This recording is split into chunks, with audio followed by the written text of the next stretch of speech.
Hello, I'm Felicity LeClaire, and this is what betrayal looks like when it's wrapped in family smiles. I bought a first-class ticket. My sister kicked me out of my seat, said it was invalid. My parents just watched.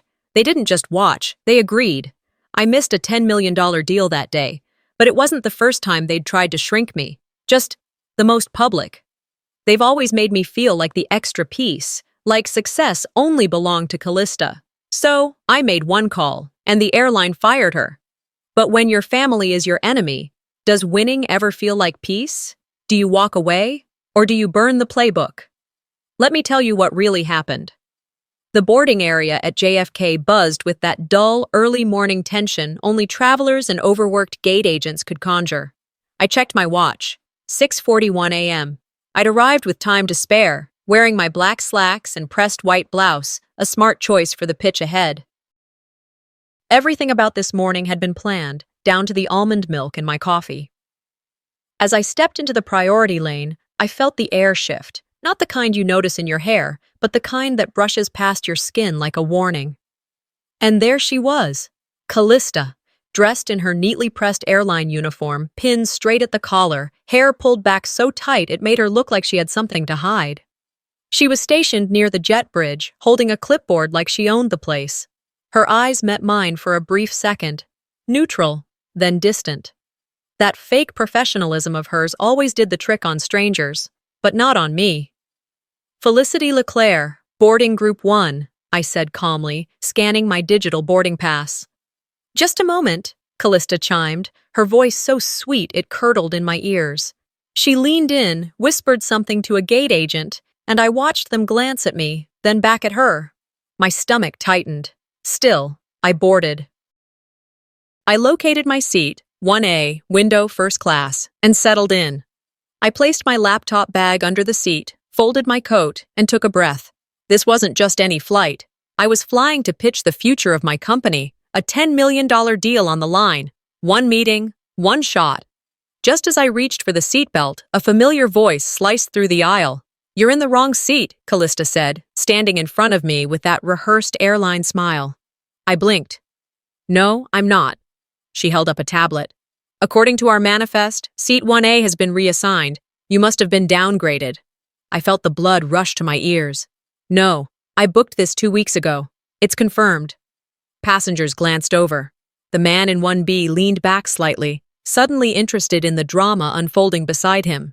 A flight attendant came over, all smiles but clearly annoyed. "Is there a problem here?" Before I could explain, Callista continued, "My sister often forgets her place. I let her use my seat on standby, but apparently there was a miscommunication." I stood up. "What are you talking about? I paid for this ticket, you know that." She turned to the crew. "I'm sorry, she's clearly confused. Maybe we should let her sit this one out until we sort things out at the gate." Before I could protest, she reached down and grabbed my carry-on, my laptop still inside. She yanked it with just enough force to make it seem accidental, but I knew better. Then she nudged it with her foot, sending it skidding into the aisle. Gasps. A couple of murmurs. I froze, the sting of humiliation blooming fast. My throat tightened, but I refused to cry. Not here, not in front of her. The flight attendant helped me gather my things. "Let's step off and straighten this out," she said softly, like I was some child who'd wandered into the wrong room. As I was let off the plane, I looked back. Callista gave a tiny wave, then mouthed, "Oops." I stood by the gate, fingers trembling slightly as I pulled out my phone. I checked the ticket, still confirmed, 1A, first class. Then came the real gut punch, my meeting. I only had 4 hours to get to San Francisco. Missing this flight meant losing everything I'd worked for. I approached the gate agent. "Can you rebook me on anything that gets in before noon?" She shook her head. "All flights are either full or delayed due to fog in San Francisco." My chest clenched. Years of work, all balanced on one trip, one seat, and my sister had kicked me out of it like I was nothing. I sat down, my back against the cold wall near the gate, elbows on my knees.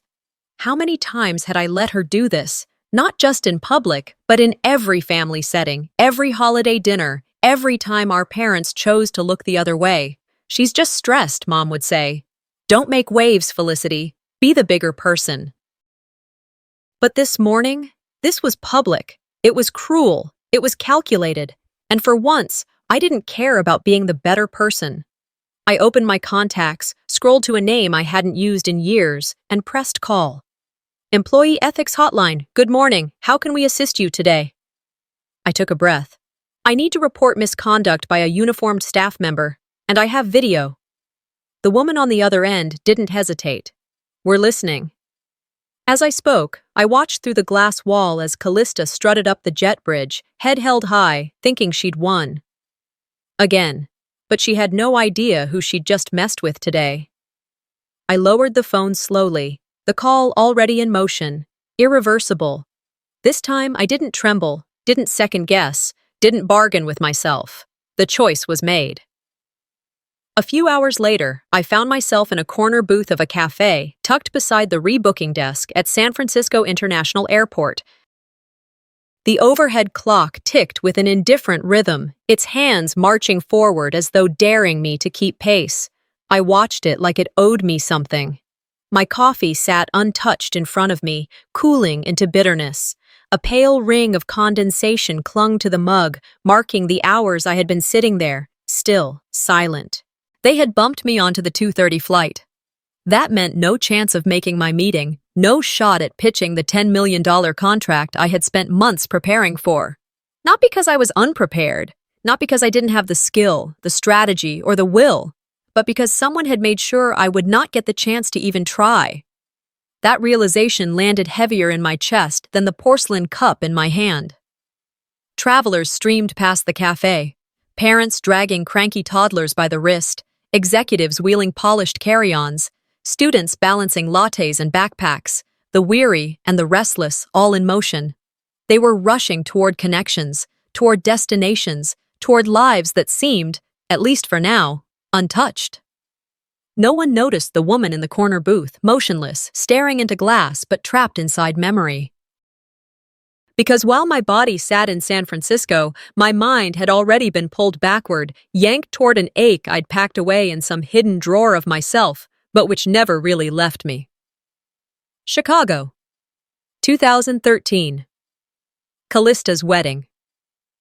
The reception hall glowed like a fairy tale. Golden strands of twinkling lights arched across the ceiling, their glow falling onto circular tables draped in linen. Crystal glasses sparkled, catching the light as laughter filled the air. Callista had chosen everything carefully, the flowers, the music, the menu, as if each detail were a brushstroke painting her perfect evening. I arrived in navy blue, not too loud, not too muted, understated, but elegant. I had practiced my smile in the car, checking it in the rearview mirror until it felt believable. I walked in holding that smile like armor. My place card waited for me on a far-off table. Table 14. At first I thought it was a mistake. Surely the bride's sister would be closer, maybe near the cousins or the bridal party. I scanned the room. Our cousins, faces I hadn't seen in years, were gathered up front at tables 2 and 3. Callista's college sorority sisters had their own cluster near the dance floor, their laughter high-pitched and familiar to one another. Mom and Dad sat with the bridal party, proud smiles plastered as though they were characters in a staged portrait. But me? My name was printed neatly, propped against a crystal water glass on table 14, next to someone named Brad from accounting, and a woman who introduced herself as Auntie Jojo. She wasn't even our aunt, just a guest who had given herself the title. I remember standing there, card in hand, hovering awkwardly, feeling like a substitute teacher who had walked into the wrong classroom. I approached Mom, who was fussing with Dad's boutonniere, smoothing the flower stem into his lapel. "Hey," I said carefully, "I think my card was misplaced." "Table 14, that's kind of far." Without looking at me, without pausing, without even lifting her eyes, she murmured, "You're fine over there. Let Callista shine today." That sentence, delivered so softly, so casually, cut sharper than any scream could have. It wasn't just instruction, it was a verdict, a command that I had learned to follow my whole life. Shrink, step aside, make space for her light, even if it means smothering your own. I stood frozen for a second, waiting for a laugh, a wink, some kind of signal that it was a joke. But there was none. She never looked at me. Dad stayed still. The moment rolled on without me. And so I walked back to table 14, sat down, folded the place card in half with trembling fingers until the edges bent and broke. My smile stayed frozen, but inside me something cracked. That night, I watched everything from a distance: the first dance, the champagne toasts, the cake cutting, the speeches layered with praise. I clapped when everyone else clapped. I smiled when Callista passed my table, her gown shimmering like a crown of its own. I even presented her with the custom-engraved jewelry box I had spent weeks designing. She accepted it with a passing thank you, already pivoting toward another admirer. And all the while, I pretended it didn't matter. Pretended that being background noise was enough. Pretended that being invisible was survivable. But here, years later, sitting in that airport cafe, I could still feel the ridges of that folded place card between my fingers. Table 14 wasn't just about distance from the bride. It was a message carved deep. Stay out of the spotlight. Stay small. Stay quiet. Was that the first time I truly disappeared? Or had I been invisible long before then, too blind to see it? I hadn't cried that night in Chicago. I hadn't cried when I left the reception alone, heels clicking against the cold pavement outside the hall. But I remembered waking the next morning with a sour taste in my mouth, like I had swallowed the wrong version of myself just to keep everyone else comfortable. And then came the dinner, months later, a casual Sunday gathering at Mom and Dad's. The table spread with roast chicken, mashed potatoes, polite chatter echoing against wine glasses. The day before, I had closed a six-figure investment deal. It was the biggest win of my career to date, and I had brought a bottle of champagne to celebrate. A symbol, a small gesture of joy I wanted to share with my family. But no one asked. We ate, we passed plates, we traded small talk. My bottle of champagne sat unopened at the edge of the counter, sweating cold. When dessert was served, Mom stood, glass of wine in hand. She cleared her throat, smiling wide, her voice ringing with conviction. "Every mother is blessed to have a daughter like Callista," she announced. The room stilled. Dad chuckled, tapping his fork against his plate. Someone clinked a spoon against a glass. A cousin cooed softly. "Ah." I waited. Just a beat.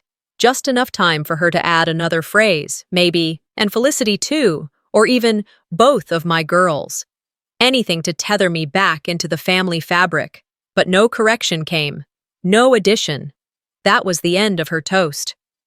Every mother is blessed to have a daughter like Callista. Not a syllable more. I smiled so hard my face ached. I stared into my glass as though I could disappear inside it. I waited for someone else to speak up, to acknowledge the imbalance, to correct the silence. But no one did. In that moment, I realized I hadn't been erased in some dramatic way.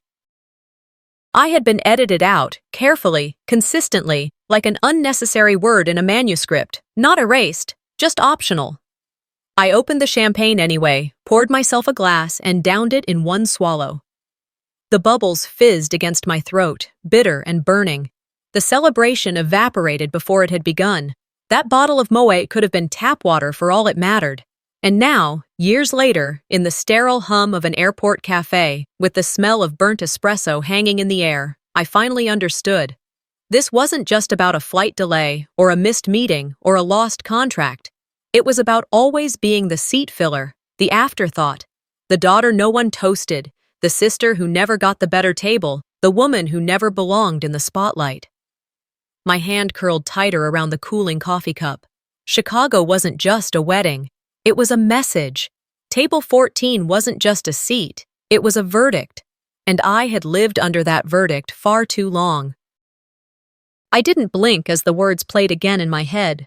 Not the kind of memory you revisit gently, not a nostalgic scrapbook moment, but the kind that barges in uninvited, like a thief who still knows the code to the front door. You never changed. My phone screen glared at me from my lap, the subject line glowing like an open wound. Subject: we had to proceed without you. No call, no voice, just a single sentence typed out like a polite execution notice. I sat in the back of a black SUV, the kind of rideshare companies dressed up as premium. A bottle of water rattled in the cup holder. The driver had offered both that and silence, and I accepted both without a word. I leaned my head against the glass window as the city slid past in a blur of glass and sunlight. My phone buzzed again, another notification I didn't care to check. The pitch was over, the contract awarded. Another firm had sealed the deal while I was being escorted off a plane because a flight attendant trusted my sister's smirk over my truth. $10 million. Gone. And worse than that, the dignity of even standing in the room, stripped from me before I ever had the chance to speak. The driver's eyes flicked to me in the rearview mirror. "You all right back there?" he asked, his voice careful, neutral. I nodded once. "Yeah," I said. "Just long day." He didn't push. He knew the difference between a passenger who wanted conversation and one who needed the silence of asphalt. He kept driving. I watched the buildings whip past, but I wasn't in San Francisco anymore. I was 15 again. The air smelled of body spray and old carpet. I stood behind a row of folding chairs in a crowded high school auditorium in suburban Illinois. The lights dimmed, the principal's voice echoed from the stage. "And now, the recipient of this year's Regional Math Excellence Award." That was my name in the program. That was my seat in the front row, marked with a folded slip of paper. I had spent months working for that recognition, tutoring classmates after school, drilling equations until my eyes blurred, solving problems that gave me headaches but thrilled me when I cracked them open. But when I got there, my seat was already taken. Callista sat in it. My sister, her legs crossed, her dress pristine, her smile a crown she wore like it was always meant for her. She turned her head, her eyes catching mine, glimmering in the dim light, not with kindness, but with conquest. "You're late," she whispered. I wasn't. I was on time, exactly when I should have been. She just got there early. She claimed the space, the way she always did, with confidence so sharp it sliced through anyone else's right to exist, and no one challenged her. I leaned down, my voice trembling.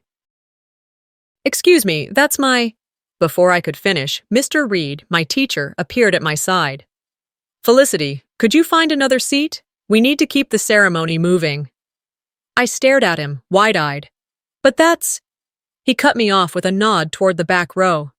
"Thank you." And just like that, I was erased.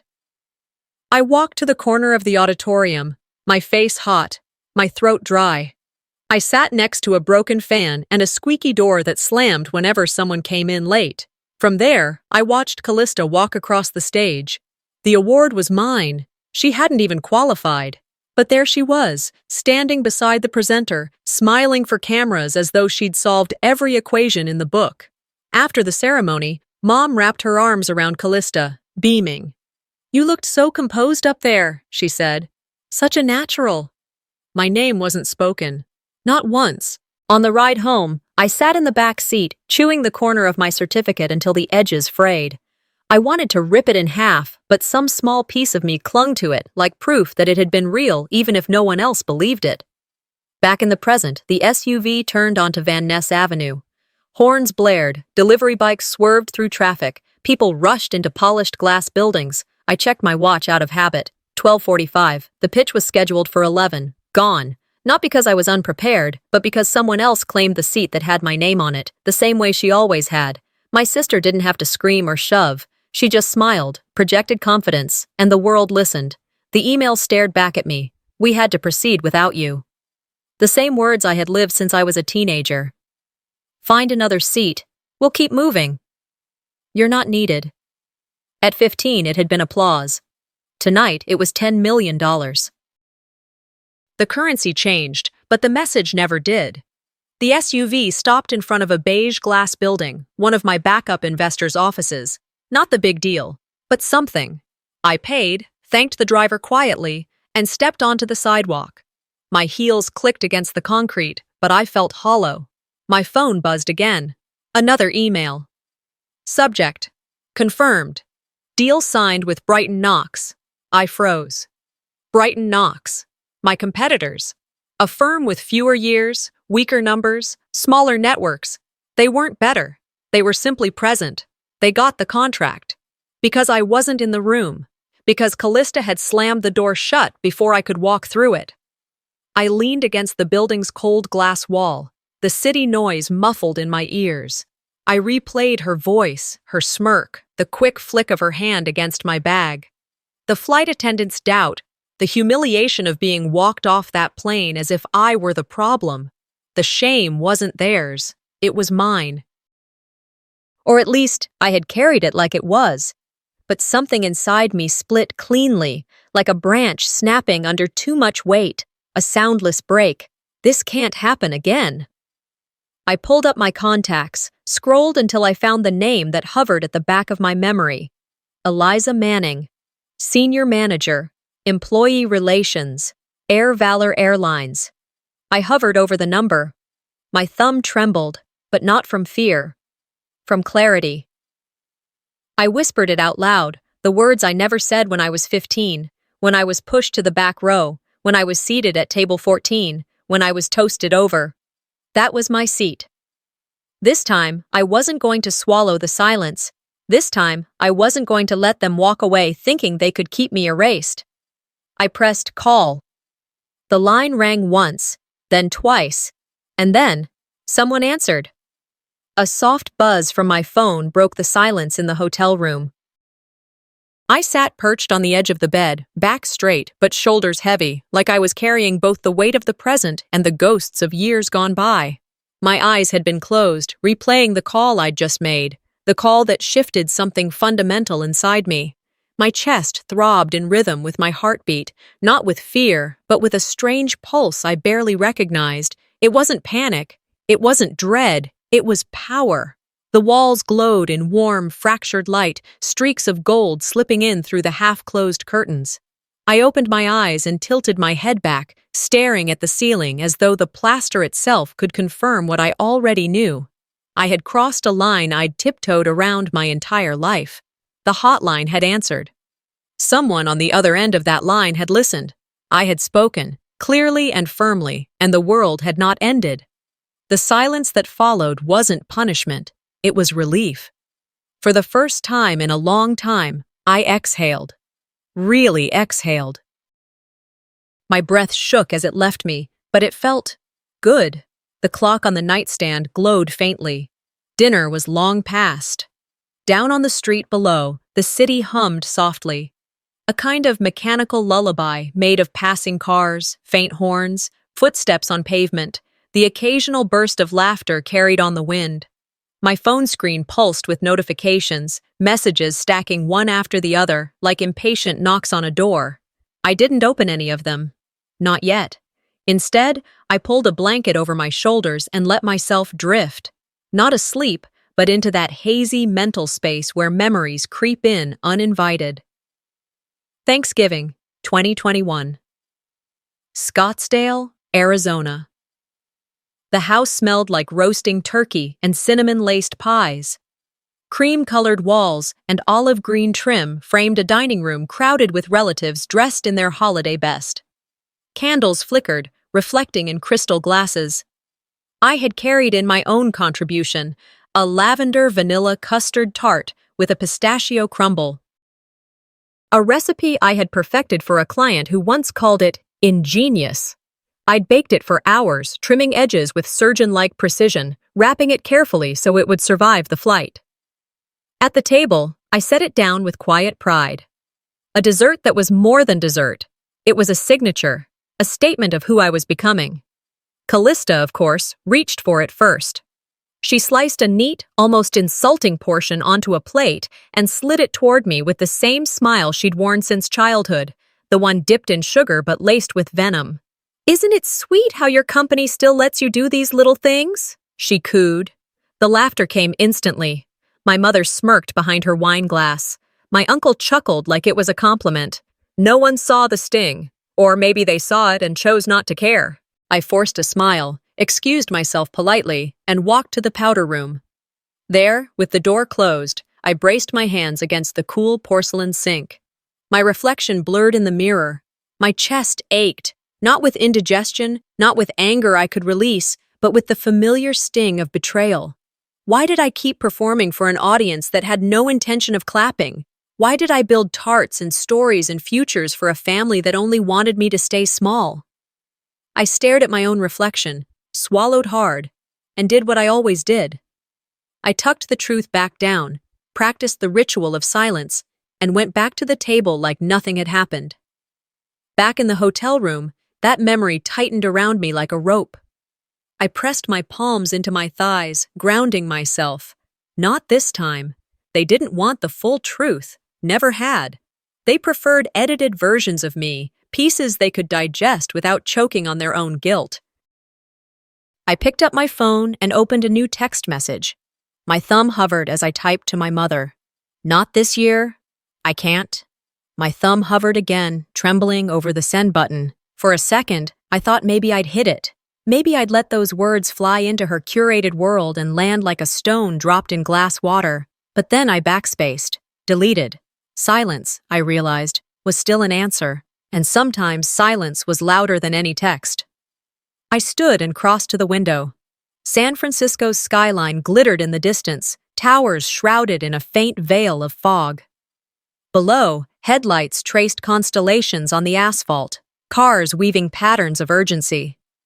I turned away from the view and sat at the desk, the glow of my phone dim beside the quiet hum of my laptop. I opened a new document. At the top of the page, I typed a single line. I decline to be silent any longer. The words looked heavy on the screen, weighted with honesty. My throat tightened, but not with fear. With certainty. I began outlining the timeline, the flight, the hijacked seat, the complaint. No emotion, no flourish, just facts, clean, sharp, undeniable. The truth in its simplest form. I had just finished the first bullet point when my phone buzzed again, vibrating against the desk. The screen lit up. Voicemail, Trisha Benson, Corporate Affairs. I pressed play. Her voice was clipped, precise, professional. Ms. LeClaire, this is Trisha Benson. We've reviewed your complaint. We'd like you to speak with us tomorrow morning. Thank you. I froze. The words hung in the air. Reviewed. Speak with us. Tomorrow. For a moment, my pulse raced too fast to process. Anticipation, dread, relief, all of it tangled. I placed the phone face down on the desk and forced myself to breathe. They called me. They listened. I sat there, staring at the screen, my fingers hovering over the keyboard. My heart drummed in my chest, but steadier now. For the first time in my life, I realized something profound. Speaking didn't always mean shouting. Sometimes, it was enough to put the truth in the air, let it exist, and wait for the silence that followed to prove you'd been heard. The message from Trisha echoed in my mind the next morning, replaying in fragments as if my subconscious refused to let it fade. I woke slowly, surfacing from a half-dream where voices blurred together, my mother's, my sister's, the captain's over the intercom, until Trisha's precise tone cut through. We've initiated an internal inquiry into your complaint. Those words were steady, professional, almost sterile. Yet to me, they were seismic. Something structural had shifted. Something real was finally happening. I jolted upright in the hotel bed, covers tangled around my legs. My phone sat glowing on the nightstand, unread notifications blinking like tiny alarms, proof that the world outside my room was still moving, waiting for me to stumble back into it. I pressed the screen once, replayed the voicemail again, and let Trisha's voice sink in. For years, my story had been twisted or silenced, but now, even if only in the smallest bureaucratic way, it was being logged, documented, and investigated. That mattered. I dressed deliberately, choosing gray trousers and a soft cream blouse. Nothing flashy, nothing that screamed for attention, just enough to look composed. In the bathroom mirror, I met my own gaze.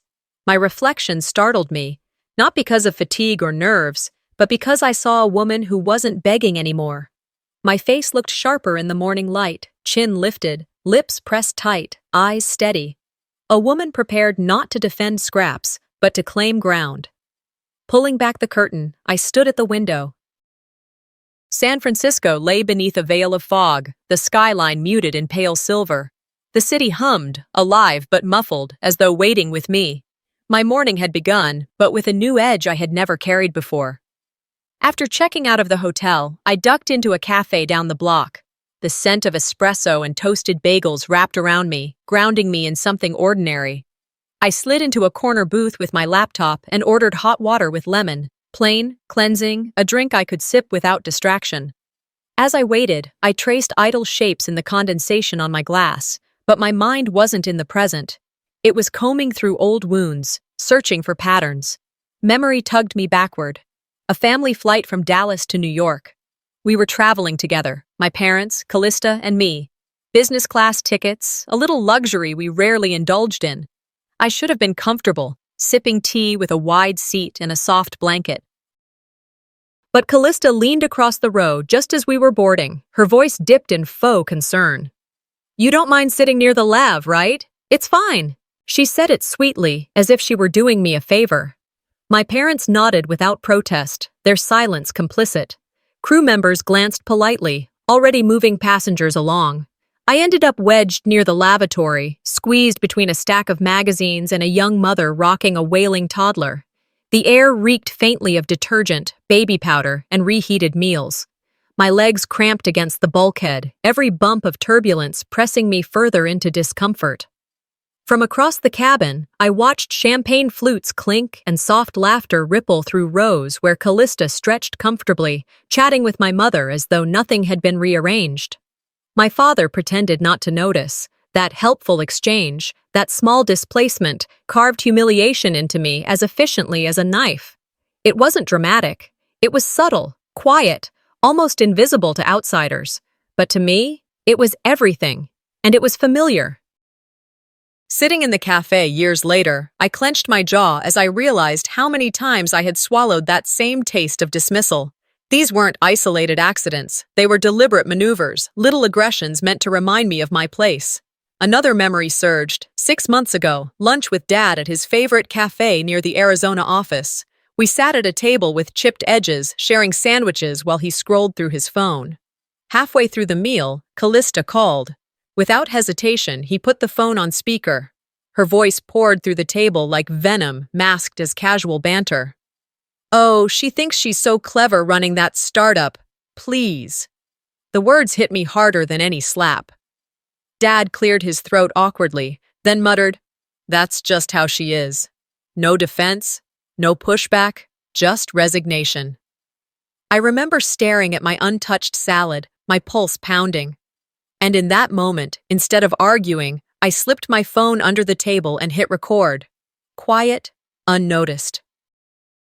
That audio clip had lived in my digital vault ever since, untouched but waiting.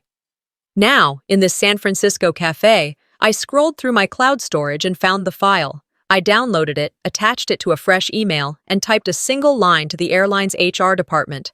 "This might help with your inquiry." No signature, no flourish, just proof. I hovered for only a second before pressing send. My finger felt lighter the moment the email flew into the ether. I closed the laptop and slid it aside, my hands steady now. The cafe's noise, the hiss of steaming milk, the murmur of baristas calling orders, faded into background static. All I felt was the clarity of forward motion. I slipped out of the booth, walked briskly down the block. The fog still hung low, streetlights flickering faintly. Each step felt deliberate, like reclaiming territory I had been pushed off long ago. I passed a boutique bookstore, a florist, a row of shuttered shops. The city looked normal. Ordinary. Yet inside me, something monumental was shifting. My phone buzzed in my pocket. Then again, an unknown number. I stopped under a street lamp, fingers cold against the screen. I answered. "Miss Leclerc?" A man's voice, formal, clipped. "This is with the Internal Review Board. We've reviewed the audio file you provided. We'd like to formally interview you tomorrow morning. Please confirm availability." My heart thudded. The words echoed, folding into themselves. An interview, a step beyond paperwork, a step into the light. "Yes," I said quietly, steadying my voice. "I'll be there." We disconnected. I slipped the phone back into my coat and flagged a rideshare. When the car pulled up, I slid into the passenger seat. The driver nodded without a word. The city rolled past us in muted tones, fog brushing rooftops, neon signage flickering against damp pavement, headlights carving silver paths through the mist. I sat there, watching the buildings blur, and thought of Callista. I thought of seating charts at weddings, dessert plates on holidays, family dinners where my name was swallowed into silence. I thought of every moment she had positioned herself in the spotlight while I was told to sit back quietly and clap on cue. But this time was different. This time, I had evidence. A voice, not just mine, but theirs. Captured. Undeniable. Back at the hotel, I paused before opening the door. For a second, I just stood in the hallway, breathing.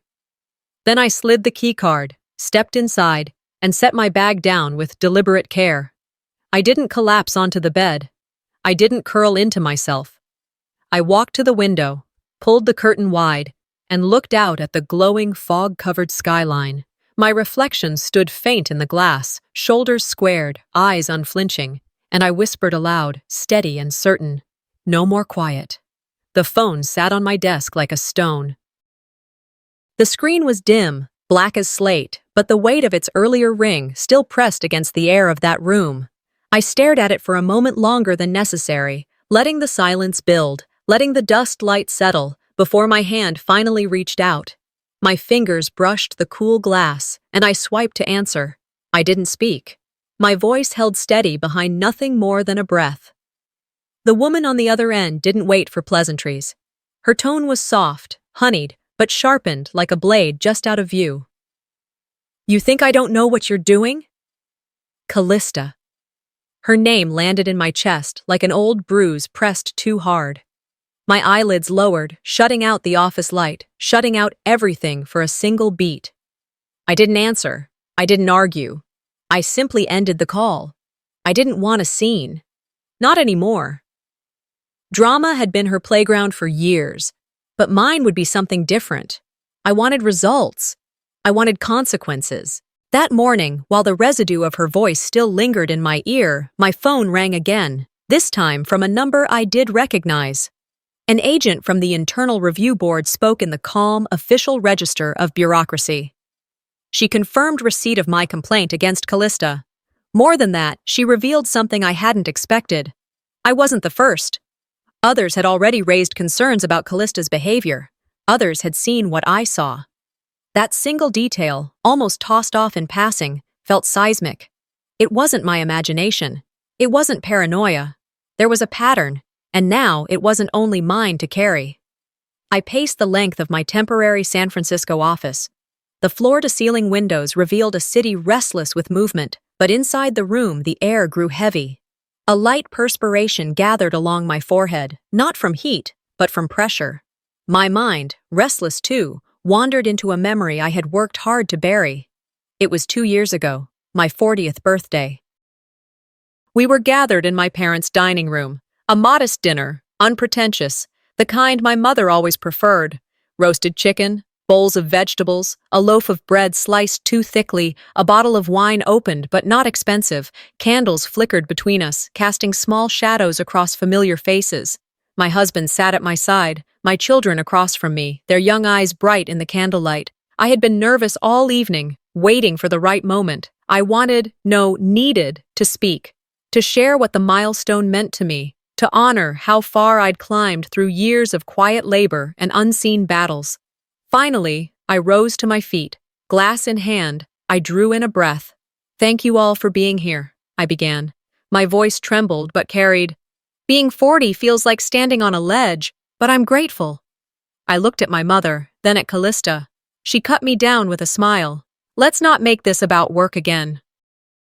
It's family time." Her voice was gentle, forgiving almost, but the message was unmistakable. A command wrapped in silk. My heart shrank inside my chest. Before I could gather myself, she raised her own glass high. A broad, dazzling smile lit her face as she claimed the room's attention. She diverted every gaze, every hand that clutched a fork or a napkin. Even my father, silent and weary, clicked his glass to hers without once looking at me. Applause followed her toast. Laughter followed hers. My words remained suspended, stillborn, lost in the flickering candlelight. She had stolen the moment. She had stolen me. Back in the present, the memory clung to me like ash. I lowered myself into my office chair, its leather too cool against my back, and pulled my laptop close. Professional misconduct. Witness statement. I typed the header without hesitation. I wrote in the tone of ice, clear and precise. No embellishment, no softness, just the record. I detailed the hijacking of my seat, the subtle humiliations, the years of manipulation, the corrosion of my career. Each sentence was measured, deliberate, and final. When the document was complete, I CC'd Callista, not as a courtesy, not as an olive branch, just as fact. No request for her response, no apology offered. The record existed now, and she couldn't unmake it. That afternoon, another call arrived. The number was unfamiliar, but I answered. Felicity Leclerc? A polite woman's voice. Yes, I replied, steady. Ms. Wynne would like to meet with you. She insists there's been a misunderstanding. A silence opened between us. In that pause, I measured everything. What I had endured, what I had already set in motion, and the clarity that had finally settled in my chest. My apologies, I said softly, and I ended the call. No pause, no second thought. By evening, the city had folded itself into dusk. I stood before the tall window in my suite, gazing out over the skyline. The lights of San Francisco shimmered, restless and alive. Traffic moved below like blood through arteries, pulsing, unending. I whispered into the glass, into the night, into myself. No more quiet. This time, I wasn't backing down. This time, I wasn't yielding the stage, or my seat, or my voice. This wasn't the end of something. This was the beginning. When the email from the internal review board landed, I felt the weight lift. But I didn't imagine how fast the backlash would follow. I walked into my shared workspace in downtown San Francisco, laptop bag slung over one shoulder, ready to pitch a fresh idea. My heart was anchoring me in purpose. I scanned the room, quiet hum of keyboards, occasional phone calls. Everything looked normal.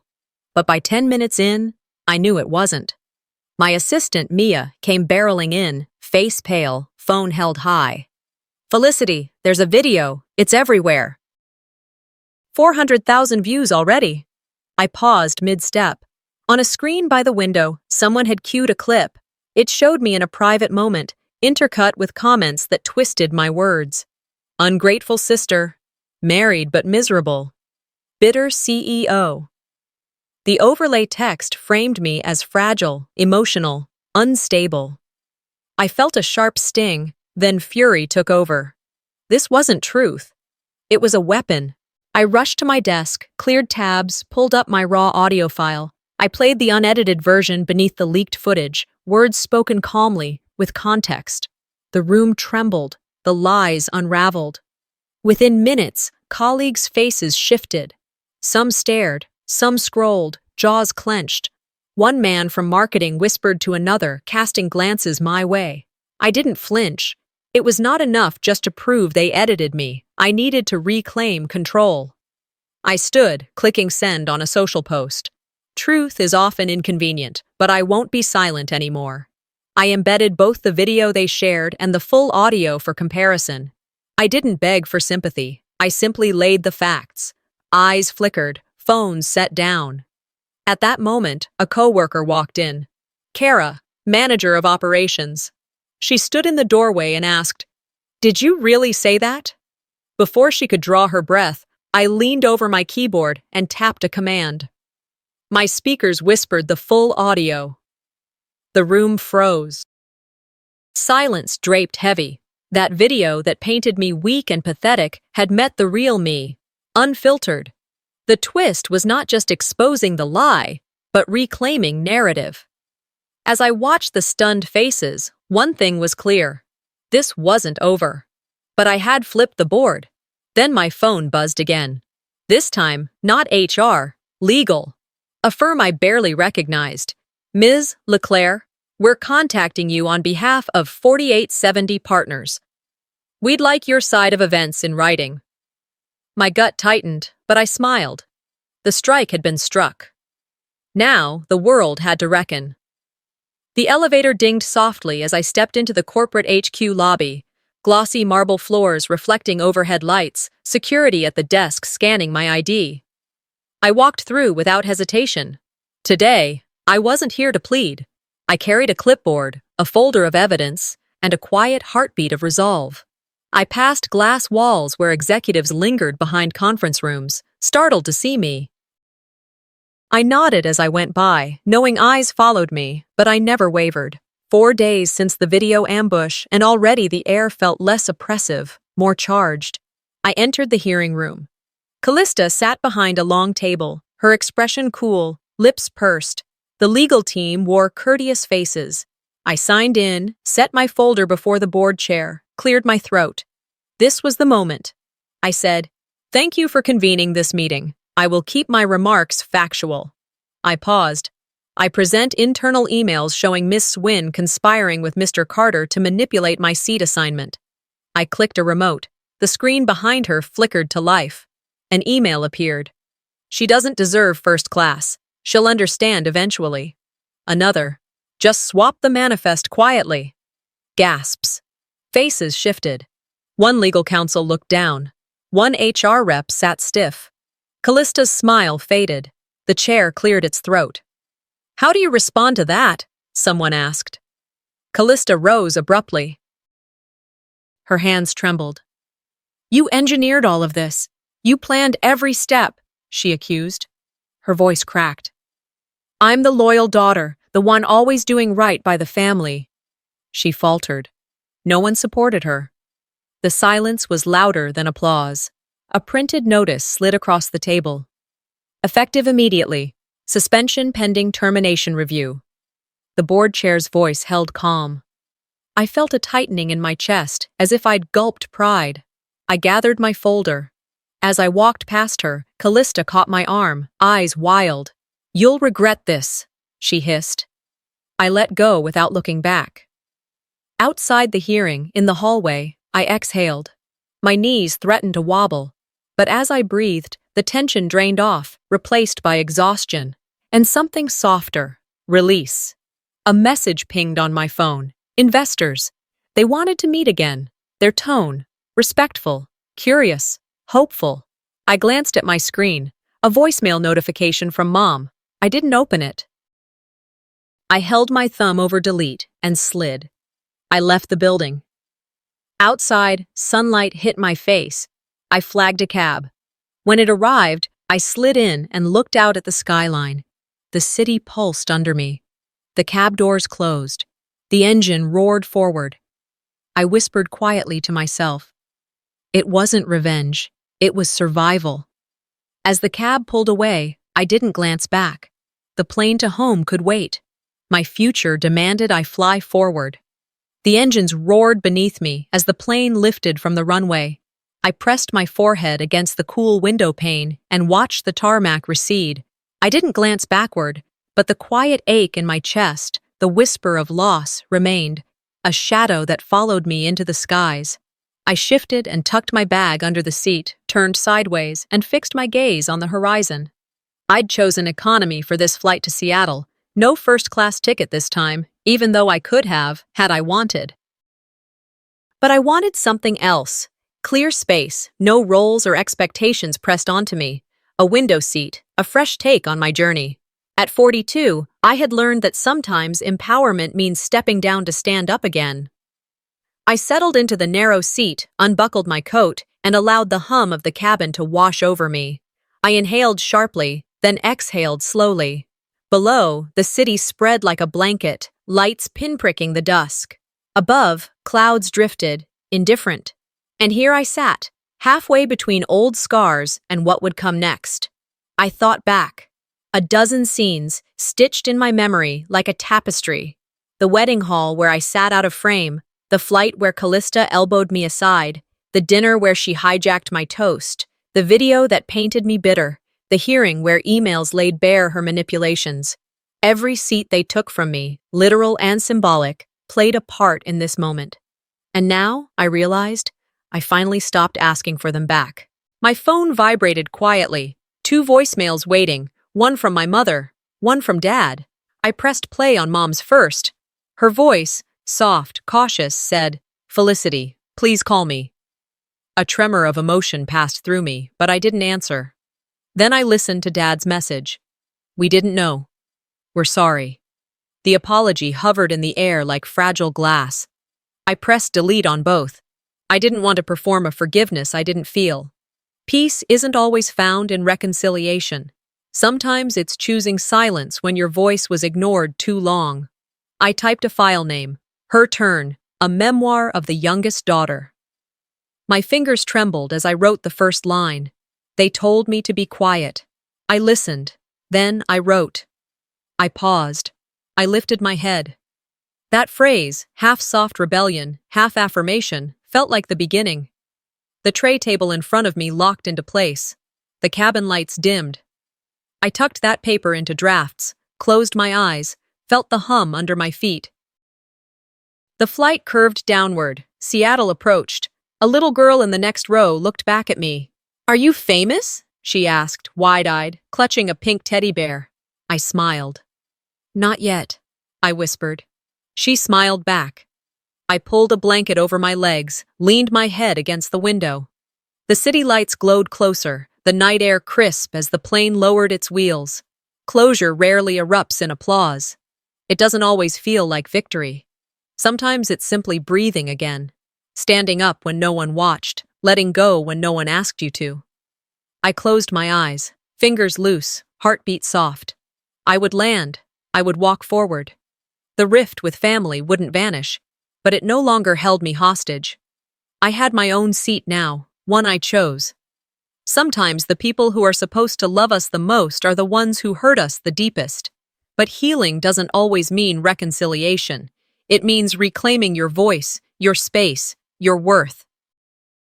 Felicity's story isn't just about revenge. It's about choosing yourself after years of being silenced. What would you have done in her place? Have you ever had to walk away from family to protect your peace? If stories like this resonate with you, don't forget to subscribe to the channel. There's more to come. Real stories, raw truths, and powerful journeys.